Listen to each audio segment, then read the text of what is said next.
going to be impacted because the federal barriers have not been changed, right?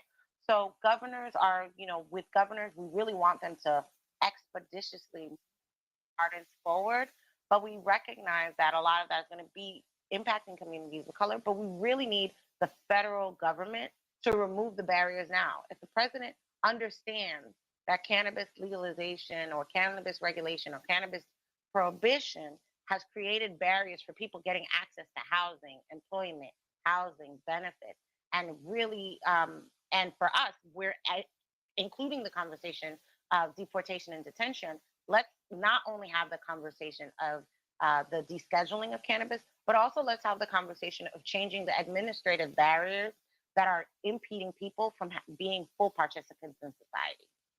Well, Cassandra Frederick, clearly we have a lot more to talk about, but we have no more time today. Executive Director of the Drug Policy Alliance, a national nonprofit fighting to end the so-called war on drugs. That does it for our show. Democracy Now! Is currently accepting applications for 2 full-time jobs, an associate digital editor and a people and culture manager. You can go to democracynow.org to learn more and apply. I'm Amy Goodman. Thanks so much for joining us. WBNY Buffalo. The views expressed on the following program are not necessarily those of 91.3 FM WBNY, the United Students Government at Buffalo State, or Buffalo State itself. Due to the opinionated nature of these programs, listener discretion is highly advised. If you have any questions or comments about today's program, you can give us a call at 716-878-5104.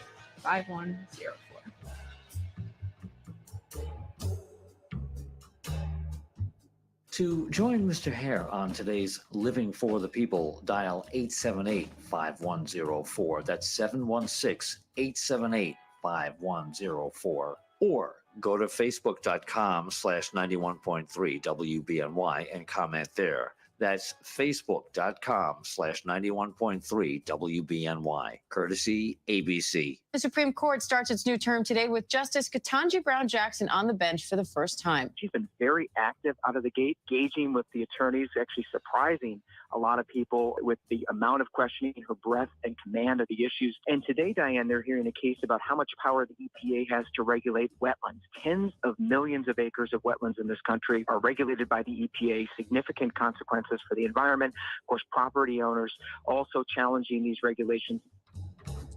You know, it's really interesting when they lay these issues out for us. You have to be careful that what they tell you is the issue may not be all of what the real issue is, even though what they tell you about might be a very expansive thing. There's a lot of land in the United States, probably 200 million acres worth of land, in the United States, and talking about a rule that affects land that has water on it, that has a lot of implications for land all over the United States. But that may not be the whole story, right? And we're going to take some time in this segment to talk about that, because I'm going to lay out a thesis for you that, in my view, the Supreme Court exists first to determine whether or not something is constitutional, or is it anti-constitutional? Is it against the Constitution? If it's not constitutional, the Supreme Court would cause whatever that thing is to cease to exist. You can't do it, period. Or you have to modify it in some way. They'll tell you what you have to do. Secondly, the Supreme Court determines whether or not, assuming that the law is constitutional, it asks the question, is what you're doing in alignment with the intent of the law? If the law was to ensure that all third grade kids could read at the third grade level, and you're doing something that says, well, I don't really want to be bound by that, I'm going to let anybody who could read at a first grade level, they're going to pass, third grade. That would be not unconstitutional, but it would be violating the spirit of the law that was created about children's progress, right? So that's what's before the court, is answering those two questions. You'll see when we have this discussion that that's not what's really going on here. There's something else going on here in the Supreme Court deliberation. But let's introduce the program.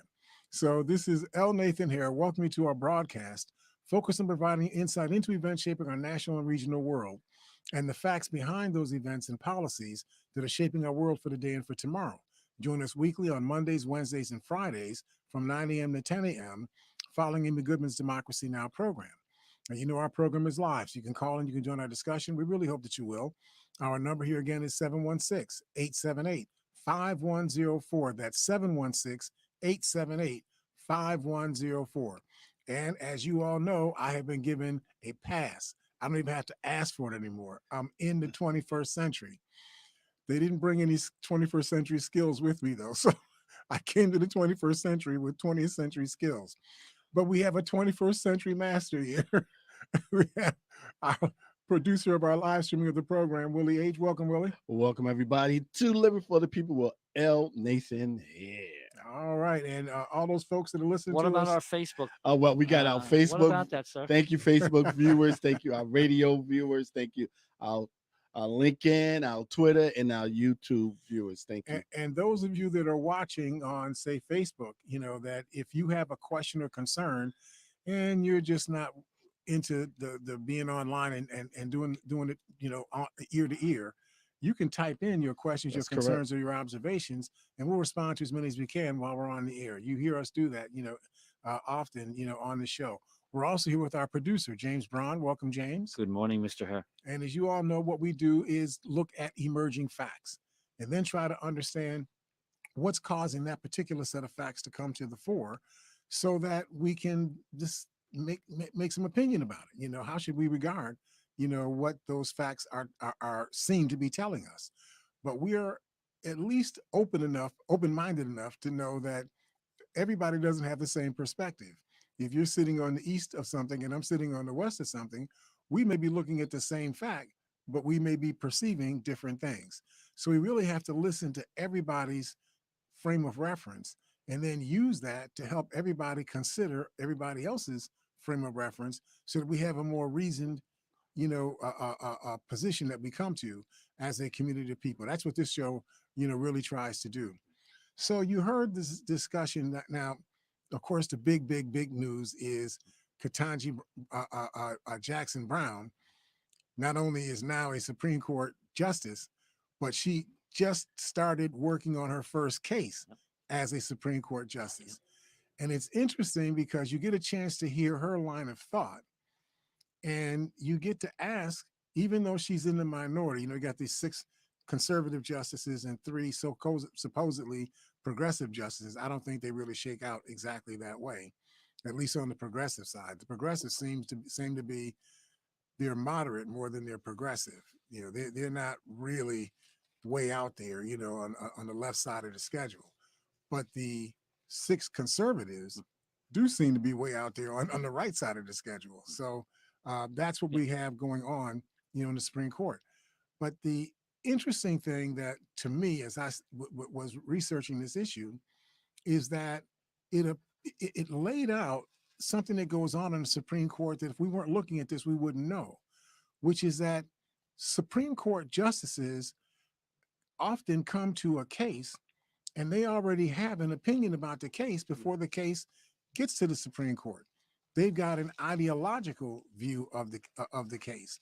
If they think that government is too big, government is overreaching, getting involved in, you know, counties' businesses and municipalities' business and so on, they have an orientation that they should stop that they should reduce, you know, the federal government's role, you know, and so on. So let's take wetlands as an example.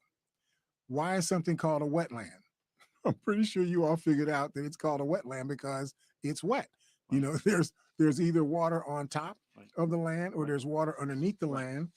And it becomes a wetland for the purposes of EPA's jurisdiction if the water on that land has the ability to migrate to another body of water so that if the first body got contaminated with something, it would contaminate the second body. If that were to occur, the EPA says you have to do mitigation things that would prevent that from occurring. If you can't do the mitigation things, then you can't use that land in the way you were thinking about using it at all. That's essentially what's in front of the court. What the Sackett's, who is the company, you know, the owner of the company that's trying to buy this land.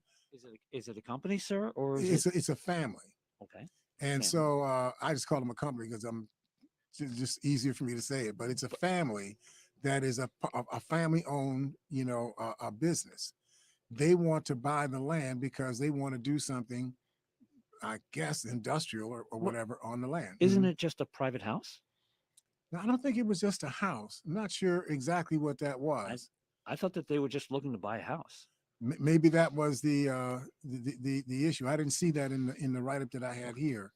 But the point I'm making is whatever their intent was to use the house, the use of the land is or is not under the jurisdiction of the Environmental Protection Agency. That's the issue that's in front of us, not whether or not they're going to, use it for a home or use it for a business or whatever. The issue that's before the court is whether or not the land itself is under the jurisdiction of the Environmental Protection Agency. So the Sacketts are saying, well, we didn't know that this land was under the jurisdiction of the Environmental Protection Agency.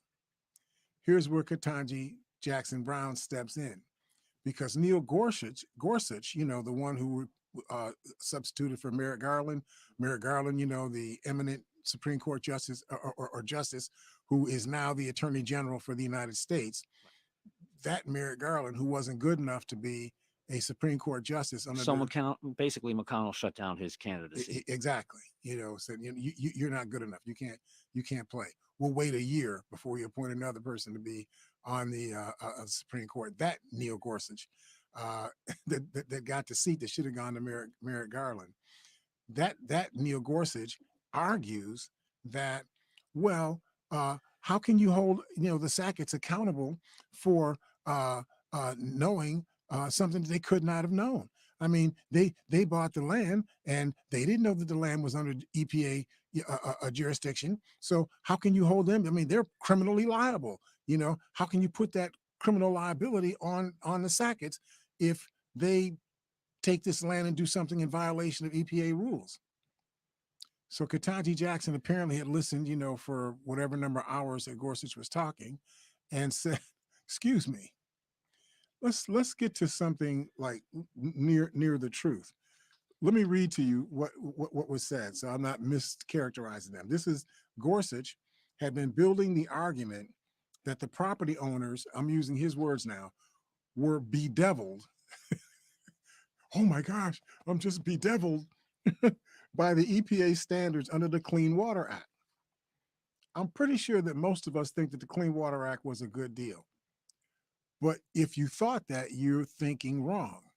A huge percentage of Americans did not think that the Clean Water Act was a good deal because it meant that there are things you can't do that Americans wanted to do. Like pollute water. Exactly. Right? I mean, we kidnap people and turn them into, free workers. We pollute the water. This is America, right? I mean, I'm being somewhat facetious, but I'm not being that facetious. So she says, well, what's interesting to note, Mr. Hare, we recall the condition of Lake Erie. Listen, I mean, if humans do what humans do, we have to be regulated. And I grew up in the South Ward, right? And I mean, swimming up, we used to actually dive into the Buffalo River. The river was brown. There was like little, orangey kind of suds, on the surface. Wow. We would strip branches off of the bushes over there at School 34 and turn them into spears. Then we'd climb up on the ladder, on the silos and wait until we saw the wakes go by. That a rat was trying to come through the water. And we would dive off the ladder and stab the rat. Wow. Childhood memories. That was our contest. That's what we did. Wow. So don't anybody do what I just said. Okay. No, I didn't do any of that. Don't do that, okay? Because that was absolutely insane. But kids are kids, Actually, George Carlin has a bit where he said in the Hudson River when it was really bad, he just spoke fairly similarly to what you just said. Very similar to that, right? So what Ketanji Brown Brown Jackson or Jackson Brown, which one is it? Brown Jackson or Jackson Brown? It's Brown Jackson. Brown Jackson, right? Ketanji Brown Jackson. Right. She asserted that if the federal, let me say first, Gorsuch's argument is if the federal government doesn't know that a land is a wetland, how is a person subject to a criminal time in federal prison supposed to know? That's the argument, because that's the argument the Sacketts are making. So it sounds to me like the Sacketts had bought the land, and subsequent to buying the land, the EPA stepped to them. You had to put those notices on your door. Excuse me, EPA or Sacketts. This land is under EPA, jurisdiction. Did you do X, Y, and Z to protect this land from the possibility of contamination getting into the water, or contamination leaving this body of water and going into another body of water? Did you do that? And the Sackett said, well, why are you putting that on us? I mean, you're putting that weight on us. We had to spend money to do something about that. That's not fair. It's sort of like, the guys out west that were grazing on federal land, because, well, it's free land. It's our land. So I can graze my cows on your federal land, right? So that's the Sackett's kind of argument that they're making. So Gorsuch is arguing, if the federal government doesn't know, how is a person subject to criminal time in federal prison supposed to know? Jackson said, well, just wait a minute. Is there a process by which a homeowner can ask whether or not a particular area is a protected wetland? Now, who in this listening audience would not have asked that question first? If you were buying some land and there was water on the land, wouldn't you check with somebody to say, there's water on this land? Is this a problem? Is it a problem that I got to solve, or is it a problem somebody else has to solve? Wouldn't that have been your first thing? And if you weren't well enough in your mind to have done that first, maybe you should not have the ability to acquire this land. You should know better, right? So Brian Fletcher, who is the Deputy U.S. Solicitor General, I think I called him a solicitor, but he's a Deputy Solicitor General. He answered this question in the affirmative. He said that the Army Corps of Engineers will do a jurisdictional determination for free. Now, for those of you that know what the Army Corps of Engineers is, they do your shorelines on everybody, internal and external, to the country. And they're everywhere. It's not like you have to go someplace to find them. They're everywhere, right? And so they do this work for you. If there's water on the land that you can see, then you go to the Army Corps of Engineers and they'll tell you, is this land under EPA jurisdiction? And then they'll tell you what you need to do. And if you figure what they need you to do is too much bother for you, don't buy the land. It's just that simple. It's just that simple.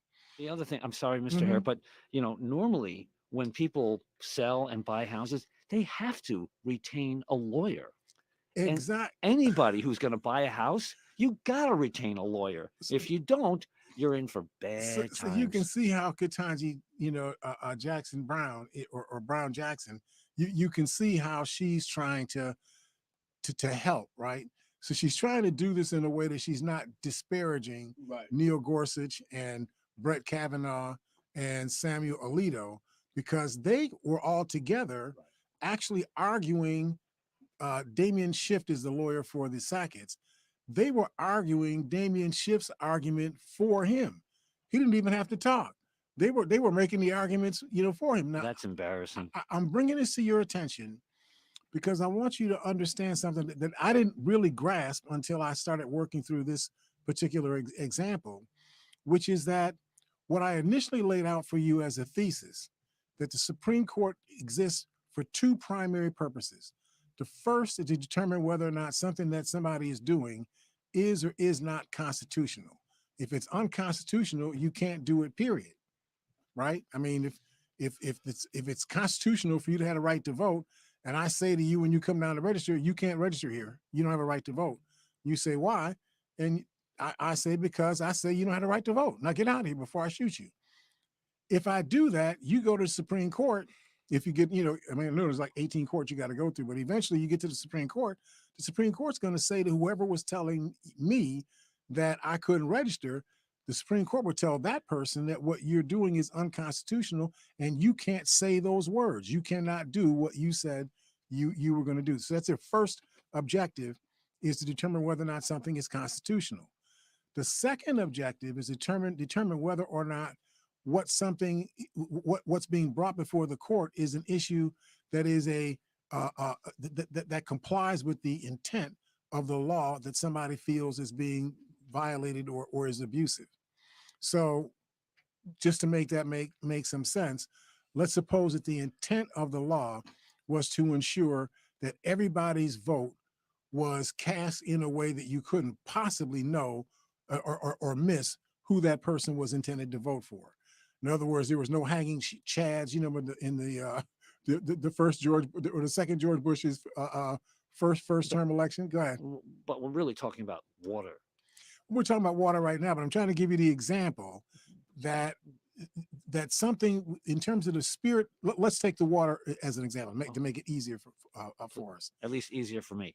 For you, if the purpose of the law is to prevent a body of water that connects to a second body of water from polluting the second body of water, if that's the intent of the law, then you have to do things that comply with that. You can't say, well, you didn't tell me about this. You didn't post a notice, about these EPA regulations over in the supermarket over on 3rd Street in Saskatchewan, Idaho.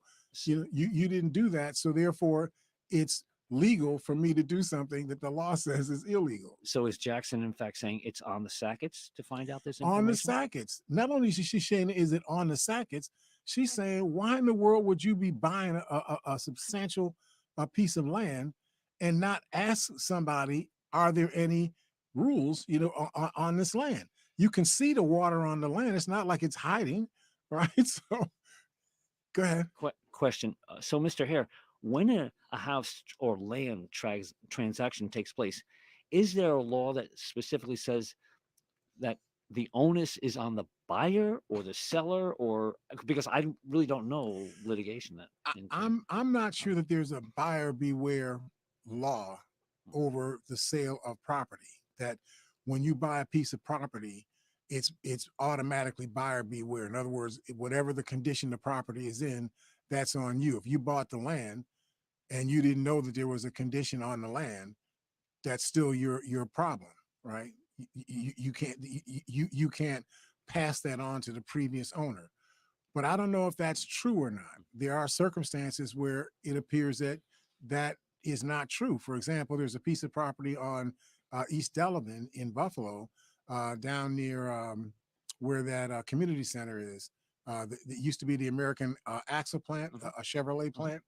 And there was contamination, PCBs and benzenes and whatnot that were being percoled up and got into the land. They used to actually like burp that water, contaminated water, out of the back of the plant, and it just got dumped on the ground. And so it would be in the groundwater. Now, a lot of time went by from the time that the American Axle plant closed, and people found out about these PCBs. So they were not having any active, pollution of the land. But there was old pollution of the land that would percolate up into the groundwater because the water table in Buffalo was fairly high. So that means when you have a really hard rain, you'll see situations where there'll be cones of water coming out of the sewers, because the sewers are so full of water that the water actually backs up and like it's like a little spout, coming out of the sewers. So when the water is like that, contaminants that are in the land come closer to the surface, of the land, and then they migrate, along the land. So you may not be accountable for that if you bought that land and there was that kind of contamination on the land already and you didn't know about it. I don't know if you're actually on the hook for it. But what the Sacketts is saying is that they didn't know. That was their argument, that they didn't know that there was any EPA regulation of any parts of the land.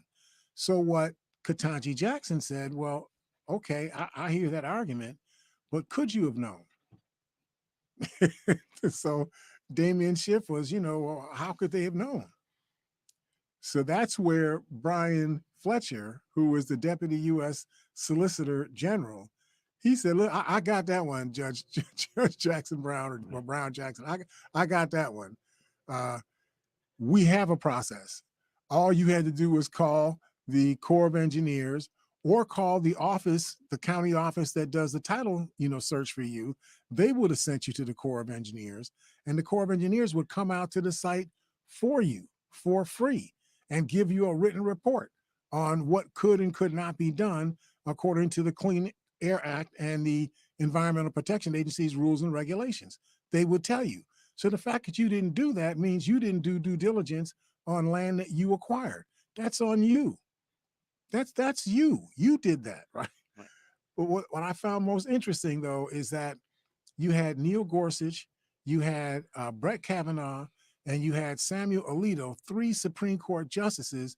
They were literally arguing the case of the Sacketts against the court. They're not the lawyers for the Sackett. Are you sure of that? Damian Schiff is supposed to be the lawyer for the Sacketts.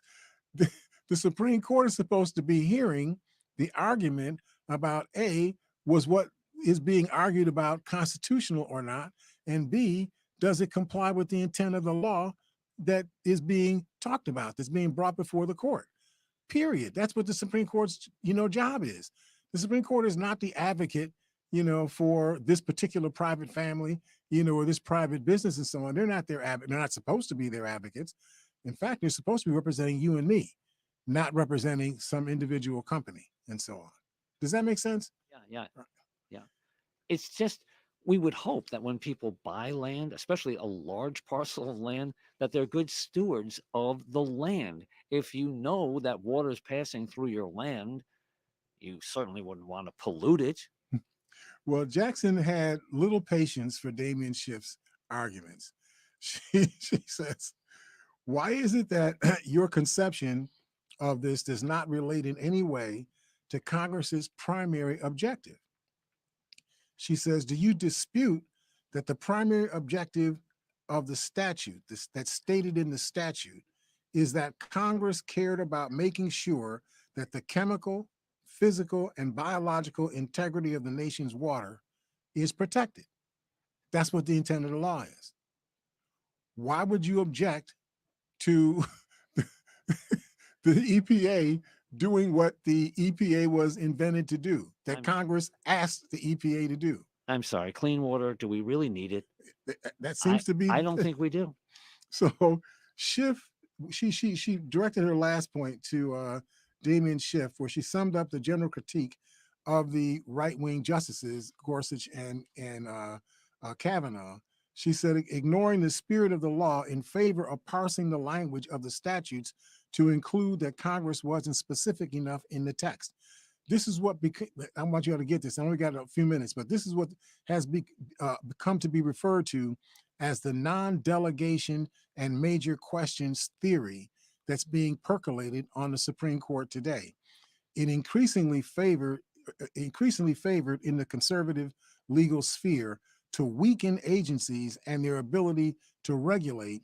And they do this based on such readings of the law that disregard Congress's attempt to empower agencies if they don't meet some amorphous standard of specificity. Now, there's only so much specificity that you can do on something that's going to happen in the future. There's a lot of different things that don't exist now that could cause contamination of land in the future. They intend for all contamination of the water to be prevented, period. Whether it exists today or not, whether we know about it or not, they still want it to be prevented. So Gorsuch and his people are arguing, well, did you put xenon gas in the law? No, I didn't even know there was such a thing as xenon gas. Oh, well, then the law doesn't cover that. No, that does not respect the intent of Congress when they passed the Clean Air Act in the first place. They didn't say that we've accounted for every possible contamination, that could ever occur in the history of the universe.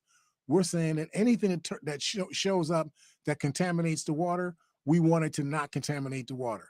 We want it to be gotten out of the water. We want to prevent it from contaminating another, body of water. That's what the wetlands law is all about. So some of Jackson's conservative peers seem to be taking this route again. Gorsuch, who was suggested that the EPA's methods to determine which wetlands are protected are opaque and arbitrary because there are some words that didn't cover some nuance that he was thinking about.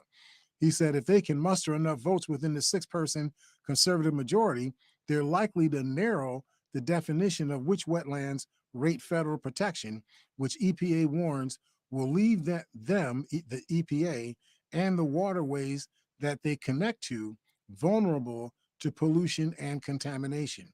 In her arguments, you can see how Jackson is laying out a legal framework around which she feels this case and cases like it should be decided. She appears to have arrived at the opinion that her conservative colleagues on the court bench are intent on parsing the precise words written into a law passed by the legislature rather than the intent sought by the legislature when they wrote the law. There are lots of things. For example, can we break that down maybe a little bit? Well, let's take the Voter Rights Act. The intent of the Voter Rights Act was for people to be able to vote. They didn't write into the law every possible way that somebody could prevent you from being able to vote. But the intent of the Voter Rights Act was so that you could to make sure everybody had the ability to vote. So if you do something that they didn't envision, they didn't know about, and you prevent people from being able to register or have their votes counted or whatever, the Constitution would say that what you're doing is unconstitutional. Even if it's not, the interpretation of the Voter Rights Act is a law, and you would say what you're doing violates the spirit or the intent of Congress when they passed the law in the first place. Doing what you're doing is to actually contradict or run against what the law was intended to do. So that's the issue that we have. If you start parsing words and say, well, you said a word that could mean, 3 other things, then we get into trivia and we wind up not actually making decisions based on what the intent of the law is and what is constitutional. We're making decisions based on people playing power games, on the Supreme Court. And that's what this case is really all about. So I'm really happy that Ketanji Brown is on the court. Here's the most important thing. If she writes if she winds up being in the minority on this case, and she writes her minority position, her writing becomes a body of precedent that further, future Supreme Courts and future lower courts will look at and say, well, I know that they decided the case this way, but I like what she's talking about right here. I'm going to use that argument when I have to deal with this case or this kind of case in the future. And that's what the value is. Now, of course, it's better for you to be in the majority and be able to have your way. But if you're not in the majority, you at least want to be in a position where you can influence how other people, view these cases and how they approach these cases in the future by using the logic that you provide in your minority opinion. So I think she's doing a great job. Listen, folks, we got to take a quick break. I had to grab my breath there. We're going to take a quick break and speak with our sponsors. So if you all stick with us, we will see you on the other side of the break here at Living for the People at 91.3 FM WBNY.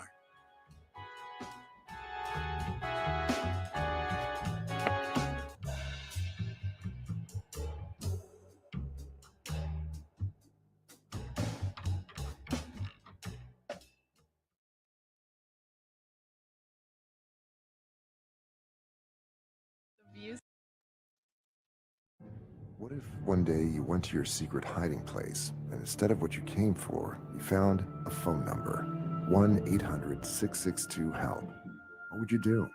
Would you stop and give it some thought? Before drugs take their toll on you and your family, know that there is help. You can quit. For help with drug use, call 1-800-662-HELP for free and confidential information and treatment referral. Or go to samhsa.gov/knowtherisks. It's easier than you think for pests to threaten your family's health. Ticks, which spread dangerous diseases, hide in tall grasses and even on your pets. Rodents easily invade your home, contaminate food, and can carry more than 35 diseases. Mosquitoes, which breed in standing water, transmit many diseases. Get the facts you need to protect your family at pestworld.org. It's that easy.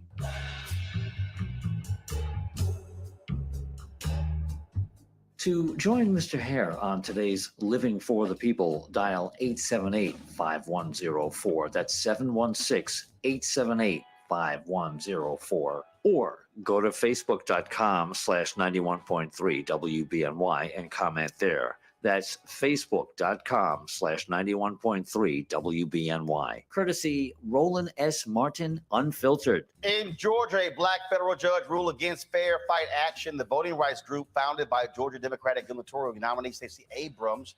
The lawsuit accused Georgia Governor Brian Kemp, then Secretary of State, of using his position as the state's top elections official to promote voter suppression.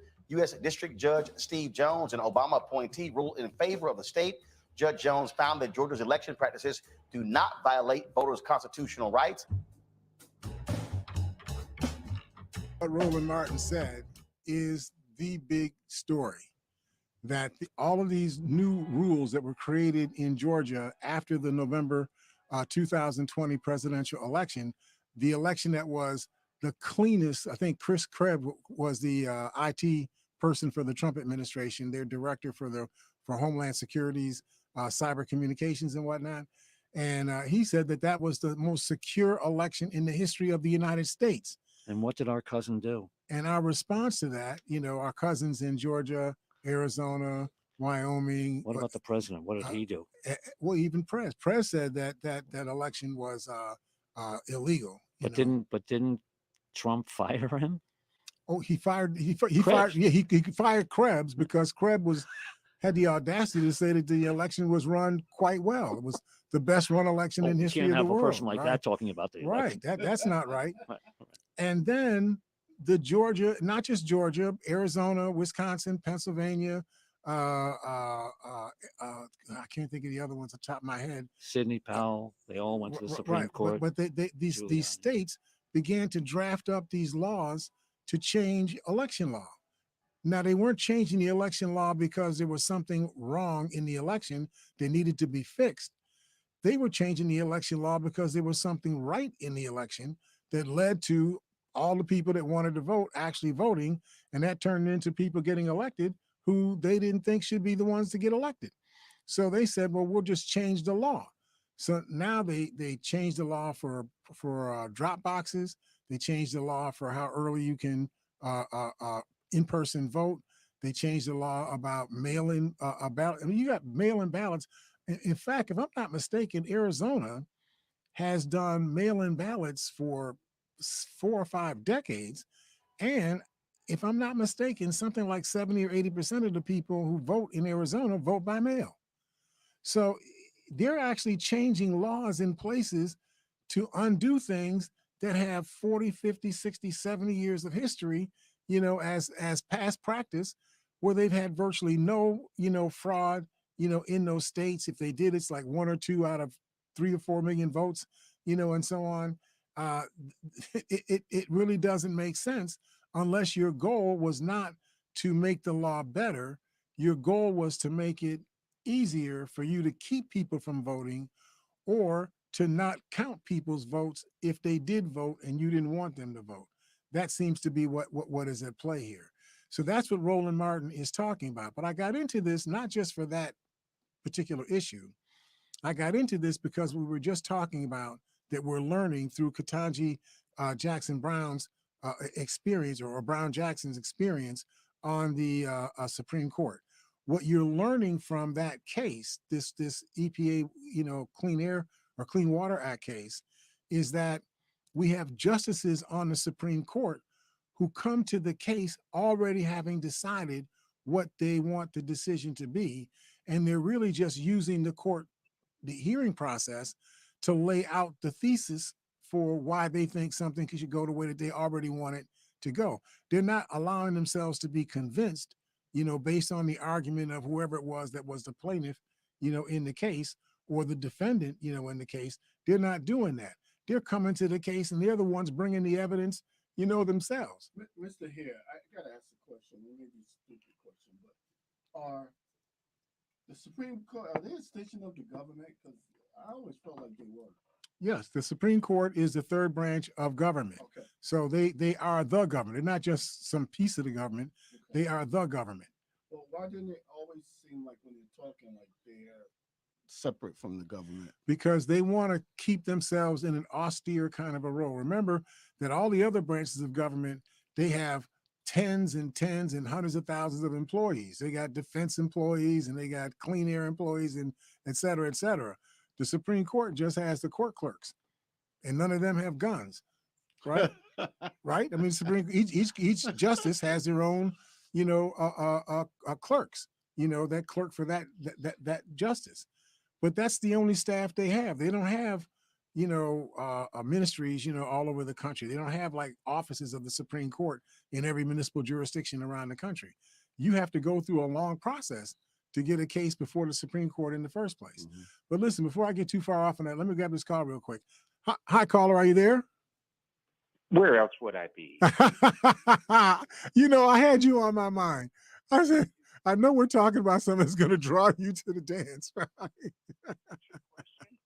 You're so eloquent. I mean, I'm not trying to stroke you, but to listen to you is a joy. Some people you listen to, they're trying to educate you, but they're confused in their mind. The amount of clarity you have and the way you deliver, I'm telling you, people can come to this and say, wow, I didn't know it was that easy to realize. So I won't have a lot to say today, but this has been on my mind listening to you. Okay. The Republicans in the right wing right now, and the MAGA people, and the GOP in general, what they are upset about is the way America is poised to continue to be wonderful. They are actually trying, right from the Supreme Court down, they want to break America to remake America in their pitiful image. That's what the MAGA people are about. Let's go back to Jim Crow. Let's go back to keeping people of color in their place. Mm-hmm. Nobody's going to get up here with us. Let's hold on to what we have. It is so wrong. And if you just keep bringing it, I think people's eyes are going to be open, because every time I listen, you peel it back just a little more and a little more. And when you become hopeless, turn into this show and you're going to have some hope, because I have hope where I thought, oh, it's all over. Hope has slipped away. They're there. But you keep showing us that if there's hope for hope, guess what there is? There's hope. There's hope. Absolutely. So I'm not going to say much more. I just want to listen. And I feel proud to be an American to have this available. Just flip a switch and you can hear this. So the truth shall set you free. And it may want to be stamped out by some people, but guess what? I hear it, and I'm sure others do too. Outstanding. Amen, Thank brother. you, my brother. I appreciate you, guys. Thank you, guys. Excellent. You're doing the Lord's work for sure. Thank you. The Lord's work. That's right. Woo! That's right. That's right. Glory it's important for us to understand. James and I were talking about this earlier, that sometimes things will not go the way that you think they ought to go based on what seems to be the intent of statutes and laws and the Constitution. And so you find yourself swimming upstream. Sometimes what you have to do is you have to say, okay, this is not going to work for me, because this is a popularity contest and there's 8 of them for every 2 of me. So I'm not going to win this fight. So I still have needs. I still got needs that are not being met. So what I've got to do is I've got to sit down with my crew and look at, are there alternative ways for me to be able to meet my needs, and invest my energy in those alternative ways. Don't just keep whining at people to do something that they've already shown you that they're not going to do, even when they take something all the way to the Supreme Court, and the Supreme Court actually says, you're right, that's a terrible thing that they're doing, but we're still not going to stop them from doing it to you because we're the majority and you're the minority. And, I'm not going to say what I was going to say. I'm not going to. You're the minority. Right. We're just not going to, take care of you and whatnot. I mean, the Dred Scott decision is so classic. You got a country that claims that all men are created equal, right? That they're endowed by their creator with certain inalienable rights.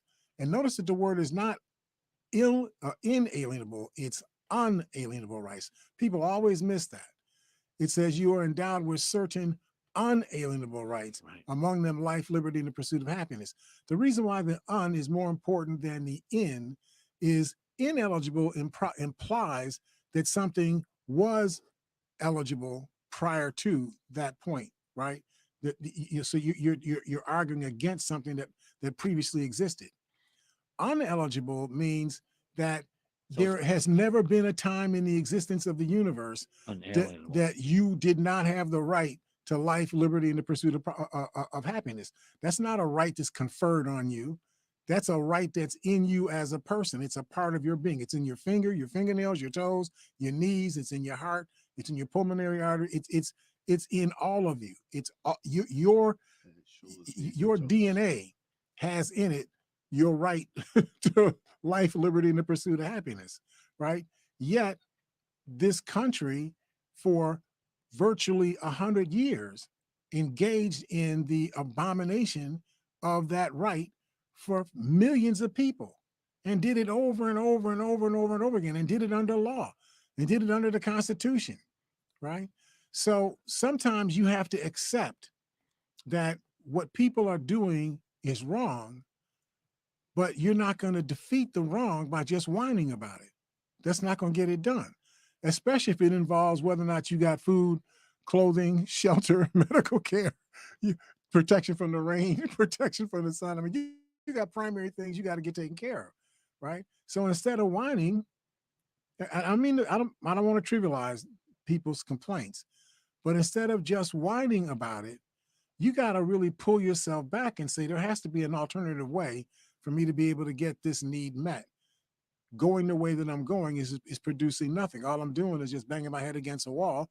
It's not gonna change. I got to go another way.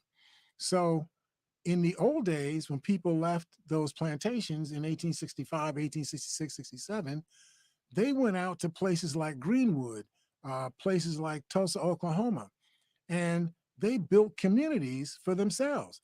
They became their own hardware stores. They became their own supermarkets. They became, or grocery stores. They didn't have supermarkets, but grocery stores. They sold each other's dresses. They did each other's weddings. Right. They built each other's houses. They were like Mormons, and so on, right? That's correct. If you go see the Mormons will tell you what to do when you can't get it done through the normal social services system. Go visit the Mormons. You don't see them waiting on the Department of Social Services to help them to get something done. They're out there digging wells for each other. They're building their houses for each other, their barns for each other. They help each other water and feed their livestock. They actually pray together, dance together, sing together, work together, Support each other. Yeah. Okay. Now, maybe you don't want to live the Mormon lifestyle. I get that. I'm not asking you to live the Mormon lifestyle. I'm just trying to help you to understand that if you have needs that are not being met and you consistently keep running into a brick wall, maybe you got to start spending some of that energy doing something else that gets those needs addressed, right? Does that seem reasonable for people? Sounds reasonable to me. So Keith Reed wrote an article called "A Federal Judge Ruled That Georgia Isn't Disenfranchising Voters. What Gives?" Right? And so with a little more than a month before the Georgia voters choose their next governor, a federal judge ruled against the fair fight, whatever it is, that election organization, a voter rights organization founded by Stacey Abrams, voted against them, and it's called Fair Fight. U.S. District Court Judge Steve Jones, who was an Obama appointee, handed down in a lawsuit to the Fair Fight Action, the voting rights nonprofit founded by Abrams after 2018. She says that was then Georgia Secretary of State, is again Abrams' opponent. They're giving me a lot of stuff I didn't need to read there. The crux of the lawsuit was that a number of voting rules that were put in place by either Kemp, who you all know is Brian Kemp, who was the Georgia Secretary of State, in 2018. It says the voting rules that were put in place by either Kemp while he was Secretary of State or by Georgia Republicans illegally made it harder for voters to get registered and cast their ballots. The suit pointed to tactics such as a purge of thousands of registered voters from the rolls and what they refer to as an exact match rule, which means that whenever you re-register, your name has to match the name that you used when you first registered. Now, I give this example all the time. I say my name is L. Nathan Hare. Until I was 14, I didn't even know there was a L, in my name. So if you looked at my high school records, they would say that I'm Nathan Hare. So if somebody was doing some sort of document search on me, they would think I was two different people. But of course, the social security number is the same. The places I work are the same. Et cetera, et cetera. So my point in saying all of that is, if the spirit of the law is for me to be able to register to vote, so I would look at that and say, oh, he's one of those letter people, that they use a letter instead of their whole name. Down south, people like A.B. Allman, and whatnot, they use letters rather than a whole name. If you understood the intent of the law, you would have just reasoned that through and said that this is really the same person. These are the same people. He doesn't have to re-register. He's okay. But if you don't want to do that, you can say that because those names are different, even though all the other identifying information is the same, I'm not going to allow this person's registration, to go through, and then put you through a lot of changes. That's what is really being talked about. But can I grab this call real quick? Because it's going to get a little bit too far into the fair fight thing. Hi, caller, are you there? Hey, Mr. Hare, how you doing? Hey, James, how you doing? Thanks for telling us that we were off the air for a second. How you doing with your pretentious first initial? I'm still keeping it secret. Okay. Well, it's my father's name, though. How the times have changed, huh? Yep. In the late 70s, Hooker Chemical bought the toxic waste dump known as Love Canal. You probably remember that. I remember that completely. Yeah, the town of Wheatfield bought the land from Hooker Chemical with the promise that they would not build a school or homes on it. Right. They did anyway. Immediately. And then Hooker Chemical still got hit with a fine. Yep. Now, I don't feel sorry for any chemical company, but it seems like the wrong company was fined. So here's how things have changed. This week, not only did like you said, the Supreme Court, 1/3 of the Supreme Court seemed to be on the side of one of the litigants. This week, the guys who were responsible for hooking up Flint, Michigan, with an old lead water pipe system were let off the hook because, that's right. Get this, too much time had elapsed. Yep. Really, man? Now they're the reason why the time elapsed. It's not because people were not persisting and trying to get them to do right, by these people in Flint, Michigan. It's a delay of game, 10-yard penalty. They're doing the Donald Trump move, delay, appeal, start off on a new issue, delay and appeal all over again. That's Donald Trump's methodology. And that's what these people are doing in Flint, Michigan. Yeah, the former governor should go to prison for this. I mean, people, just so we understand, expanding this to the Clean Air Act, the Clean Water Act again, the water that they were getting drinking water from used to be I think it was Lake Michigan. I think it was Lake Michigan. Yeah, it was Lake Michigan. That's where they had historically drawn their drinking water from. Somebody decided that, it'd be cheaper if we got the water from the Flint River. Now, many of us would ask, why do you call the river the Flint River? And then everybody would have raised their hand and said, because there's Flint, in the bedrock underneath this river. And then you would ask, well, if there's Flint in the bedrock underneath the river, and we know that Flint is a very reactive mineral because you can hit it, with a piece of iron and fire will jump out of it. So maybe this is not safe, for without some treatment, maybe this is not safe water for people to be drinking. But they didn't bother to do that. They just said we can save, a couple $1 million a year getting the water from the Flint River rather than getting it from Lake Michigan. And so they just made the move. And then the ones who did this are the ones who've done all of the appealing and objecting and dodging and evading and so on. And then when you finally get this case up to a court that is the final court of decision, the court says, well, man, it's been 6 years, since this case came up. We had a 5-year, statute of limitation or whatever it is, on most of this case and so on. It's that sort of stuff. So James, you're right on the money. That's exactly what's going on here. Well, what I don't understand is you got a bunch of angry people and those militia guys in Michigan that were planning to kidnap the current governor. I was thinking, wait a minute, man. Where the hell were these guys when the previous governor was hooking up people with old, antiquated lead water pipe systems? That's when they should have kidnapped the governor. See, but they probably were getting some benefit from the laws being applied as loosely as they were being applied in this case. Because it wasn't their neighborhood either, right, so right. they just didn't give it. Just remember, it costs money for you to clean up water that's already contaminated, and it costs money to keep water that's not contaminated from getting contaminated. That costs money, and people say, "Well, yeah, I still want to build this house. I still want to build this business. I just don't want to spend this kind of money." Well, no, you don't get to do that.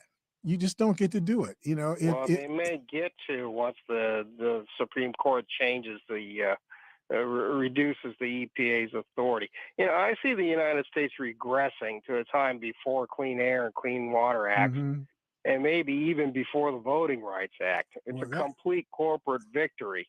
That's what Willie keeps talking about. You know, that the agenda, as he sees it, is that somebody's trying to move us back to the pre-Ozzie and Harriet days. They want to go all the way back to the reason for Trump.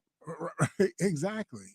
Well, that's what MAGA was all about. So we got to vote anti-corporate at every opportunity, and there's a November election coming up. And everybody's got to vote. And my thing is, if we get everybody to vote, even if some people vote with crazy thoughts in their heads, you're going to get more people that have sane thoughts in their heads to vote than they're going to be people that are insane.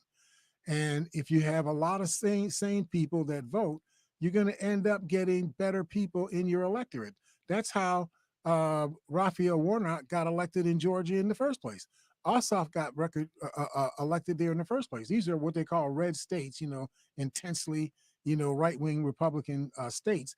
And yet two guys who are as left of being moderate, you know, ran for office, you know, 2 years ago, and they both won, right? They won because a lot of people came to vote, right? And that's how you win in the future. You got to have a lot of people come to vote. So it's not my job. It's not James' job. It's not Willie's job to tell you who to vote for. You got to vote for whoever you want to vote for. Our job is do what we're doing. We're just expounding on, you know, what seems to be in front of us and how we should look at it. And I give you up front that I have a progressive, you know, worldview. I think that we should be using our collective resources to take care of each other. You know what I mean? If I see a whole population of people that aren't getting educated, you know, unless they're demented, they got some kind of, you know, disease or something, there's no reason why you can't get, you know, educated. So we have to change our process so that we can get to these pockets of people that are not getting well educated and get them educated. You got to fight to get that done. You can't just walk around saying, well, their parents should do it. Yeah, their parents should do it, but their parents aren't doing it. You're going to sit there and just let them, you know, grow up to be dumb, you know, to be people that cannot go into a college or a training institution and get the competitive skills they need to be able to post up in our economy. You can't allow that to occur. You have to fight that. At least that's the way I look at it. Now, again, that's my opinion. I agree with you entirely. I agree entirely. And the simplest message I can get out to people is to get out and vote, and always beware of corporate-owned candidates. Absolutely. And in conclusion, Herschel Walker should pay Amy Coney Barrett for her next 3 abortions. All right, I'm out of here. Thanks, James. I'm not going to get into who Herschel Walker is dancing with. Over my head. Okay, because the only way that he could be responsible for those abortions is he had something to do with those conceptions. I'm not going to get involved in that, right? The gentleman keeps denying, I suppose, that. Well, he says he can't even remember. I just think about, I mean, how stupid are you saying to your voters that you think they are? They're supposed to believe you when you say you don't remember that somebody got pregnant by you and you gave them money to be able to pay for the abortion. Oh, that's something. And then you gave them money for expenses. They got less money for the abortion. They got like $525, you know, for the abortion, but they got $700 for the expenses. So that must have been a pretty nice hotel, you know, they were saying in, you know, overnight there. But you're saying that you don't remember that? You put a gun twice to the head of the mother of one of your kids in front of the kid. Wow. You had the mother and the kid running from you for 6 months, having to move to 6 different locations in a 6-month period, and you don't remember that? This is something that, you know, well, you know, whatever that was, I don't remember it. It was a bad thing, but I'm okay with it. I don't feel terrible about it. Well, okay, I don't feel good about you becoming the senator from the state of Georgia if you have that kind of attitude. And I mean, we keep saying things in ways that are disingenuous, especially in the African community. You have to know that this man is not smart enough to be I'm just saying, based on what's revealed by him. If you listen to the man talk, his lack of ability to articulate anything of any kind of sense on any issue at all, he just can't give you anything other than like gobbledygook, right? Why would you want this person to be the senator from your state? He can't fight for you. He can't figure something out for you. He can't read law. He can't read reports. He can't study. He's showing you that he really is incompetent to be a senator. He may be fine to shoot pool with, but he doesn't seem to me to be the kind of person that you could trust with all of the responsibility of being a United States senator. We have to be honest about that. We can't be playing skin games here. Just because you're black, you got favor, or you're white, you got favor. That can't be. It has to be that we're making decisions about who we elect based on their ability to help us as a community of people. That's what you're doing. You're coming to represent us as a community of people. You got to have something in your head other than foolishness. This guy has nothing but foolishness in his head. This is just ridiculous. I'm sorry. I hate to hate on people. Sometimes it just gets under my skin. I appreciate you all listening to us and supporting us. I hope you all have a really wonderful weekend. It's going to get a little cooler, over the course of the next week. So let's try to get outside and get as much fresh air as we can while we can. Mr. Hare, do you have a quick prediction for Sunday, sir? Always the Bills. But before I finish that up, I just want to say that I'd like for all of us to reach out, if we can, to the Red Cross and the Self-Help Coalition called IANResponse.org. That's IANRESPONSE. That's IANRESPONSE.org. Reach out to them, throw a couple of dollars their way. If you have the ability to do some volunteering, or you got crew down there near Florida that could drive down and do a couple hours, worth of volunteering, everything that you can put on the table for these people is helpful, because their entire civilization literally was knocked to the ground. So everything you can do, please try to do. We look forward to talking to you all on Monday here at Living for the People at 91.3 FM WBNY.